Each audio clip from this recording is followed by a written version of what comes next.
Who are the top quarterbacks to draft on Underdog this season? I'm going to give you my top 5 and explain why I have them there. Let's dive right into it. Coming in at number 5, we have Trey Lance. Now, Trey Lance's current ADP is 106.5, so he's going in the late 8th round, early 9th round in drafts, and I really think he's going to end up being a guy because he's a first-round pick for the 49ers, and you don't just trade out for a quarterback and then just not play him. That's pretty rare, and I think that Trey Lance is going to end up being the guy that gets the keys to the car for the 49ers, and I think he's going to end up leading the offense pretty early in the season, and then come playoff time, I think he develops into a guy that can win us a tournament underdog. I really think he's going to end up being that guy. He's got the rushing upside. He's a rushing quarterback, kind of like a la Lamar Jackson. He's going to provide a nice rushing floor, probably like a 6 or 7 point rushing floor. Seems very doable for Trey Lance, and I really think he's going to end up providing a solid floor with a high ceiling. And he's stackable with George Kittle, Brandon Ayuk, and Deebo Samuel. I really prefer the George Kittle stack here. I typically go with Trey Lance when I get George Kittle early. And, if I'm banking on George Kittle, that means that Trey Lance is going to succeed, so I like the correlation there. We know George Kittle is an elite tight end and really one of the best in the league, probably underrated at this point. And Brandon Ayuk broke out last year, and he's a solid wide receiver 1.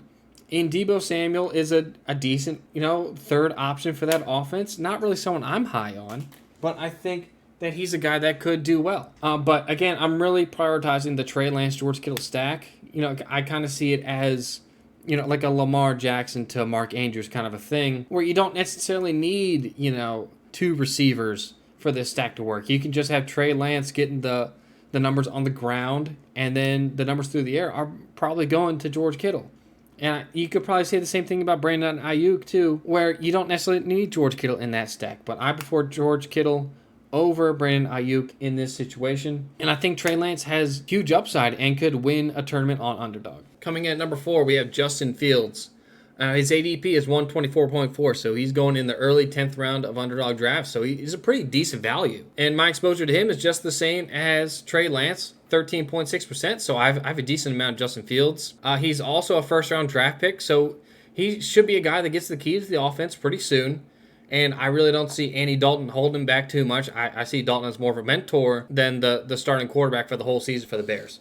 So I really think Justin Fields is going to end up being the guy, and he's going to come into this offense pretty early into the season. Now, he has the same rushing upside that Trey Lance does, and I really think that Justin Fields could end up being a guy that has that 6 or 7 rushing floor on a weekly basis, and that's immensely valuable because he doesn't have to do too much through the air to have a good fantasy output. So I really like Justin Fields' rushing ability. Now, he is stackable with Allen Robinson, Darnell Mooney, and Cole Kmet.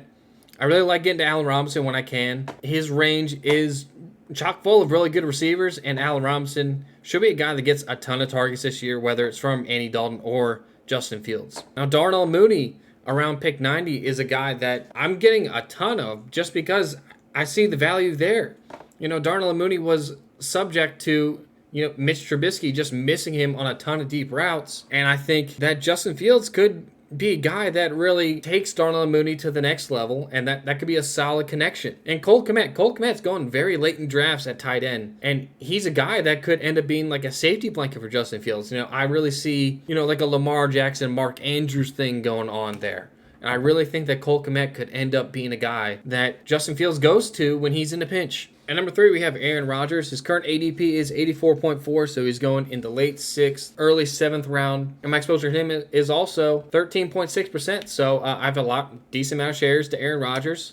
And he's definitely a high floor guy with a high ceiling. He really only had 2 letdown weeks last season. Obviously he's not going to be MVP every year, but he's an amazing quarterback and a really good offense, and I expect that high floor to be there on a weekly basis. And the ceiling is definitely there with the weapons he has around him. He's got Devontae Adams, Robert Tonyan as really the main guys there. And I'm really prioritizing Aaron Rodgers in those Devontae Adams builds because it makes sense. Devontae Adams would be my first round pick in that scenario, and he's the guy that's going to be Aaron Rodgers' top target. So it really makes sense. And then you can slot in Robert Tonyan in there. A Robert Tonyan's going probably in the mid-rounds for tight ends. And he's a solid target for Aaron Rodgers. I would say he's definitely secondary compared to Devontae Adams, just because Devontae Adams gets around that 25% market share from Aaron Rodgers. So, I mean, if you really just want to stack the two, I really don't mind just stacking Aaron Rodgers with Davante Adams. I think that's completely fine. And in the late rounds, you can toss in a Marquez Valdez-Scantling, or even Allen Lazard is fine too, but MVS does have the higher upside, in my opinion, because he's a better down-the-field target. I'll really go with MVS over an Allen Lazard, but again, I'm really prioritizing Davante Adams in these Aaron Rodgers builds, and I really think that's a stack that could end up being in a lot of the playoff teams. Coming in at number 2, we have Kirk Cousins. Kirk Cousins' current ADP is 152.6, so he's going in the late 12th, early 13th round. My exposure to Kirk Cousins is 18.2%, so higher than the other quarterbacks, and he's really a guy that is falling to me a lot, and he slotted in as QB2 on a lot of my builds, and it's just a great value in my opinion. Now, he is a volatile guy, but the ceiling is definitely there. So, I mean, as QB2, Kirk Cousins doesn't need to, be my top scoring quarterback every week. And I don't expect him to be. He shouldn't be. He's a volatile guy. The Vikings offense, there are going to be games that they just rely on Dalvin Cook, and it works for them. But there's going to be other games where the game script is going to be flipped, and then Kirk Cousins needs to throw, 30 to 40 passes. And those are the games that I'm banking on Kirk Cousins being the guy. He can be stacked with Justin Jefferson, Adam Thielen, and Irv Smith. All really good options. Irv Smith was a really good tight end down the stretch. Justin Jefferson broke out, and he's one of the top wide receivers in the NFL right now in terms of being drafted on Underdog. He's got a lot of upside there. And Adam Thielen, he's been a pretty solid receiver for the past few years now. He's a pretty high floor guy who's going to be an option in the red zone for Kirk Cousins. And I really think, getting a Kirk Cousins stack with Justin Jefferson and Adam Thielen makes a lot of sense. I really would prioritize Justin Jefferson as a wide receiver 1 here, and then mix in one of Thielen or Smith. That makes the most sense to me if you're going for a Kirk Cousins build. And that's the way I've been going. So, I mean, Kirk Cousins is my favorite value quarterback on the board, and I think he's gonna pay off a lot this season. My top exposed quarterback this season on Underdog is Joe Burrow. Now, Joe Burrow's ADP is currently 119.8, so he's going in the late 9th round, early 10th round. That's a fantastic spot for Joe Burrow because he's gonna be a pretty volatile guy, but he's going to throw a ton of passes, and he's a guy I really think could break out this season. And my exposure to him kind of supports that. Over 27%, and I'm really banking on Joe Burrow being the guy for the Bengals this season, and I think he's going to be that. In 2020, he threw at least 30 passes in every start, and that's pretty key for Joe Burrow's upside because the volume's going to be there. It's just, can he be efficient enough to rack up the points to be a top 10 quarterback? Because that's really all you need. You don't need him to be QB1. You don't even really need him to be QB5. It'd be nice if he was, but you don't necessarily need that at his current ADP. And I think Joe Burrow could lead the Bengals to be one of the best passing attacks in the NFL. He's got Jamar Chase. He's got T. Higgins. He's got Tyler Boyd. The options are there.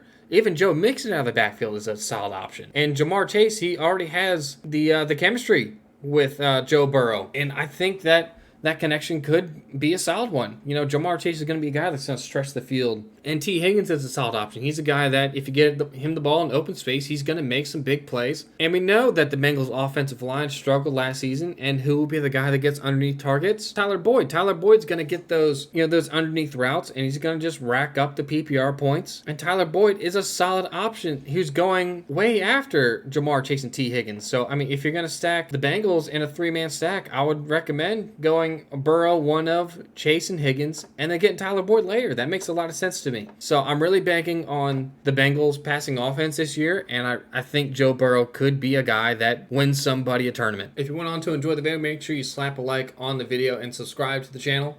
We're going to be having a ton of NFL content out all season long, so you're not going to miss any of that. And if you want to follow me on Twitter, I'm at TeammateDFS on Twitter. And if you want to try teamriseorfall.com, use code TEAMMATE for $5 off your first month. I'll catch you in the next one.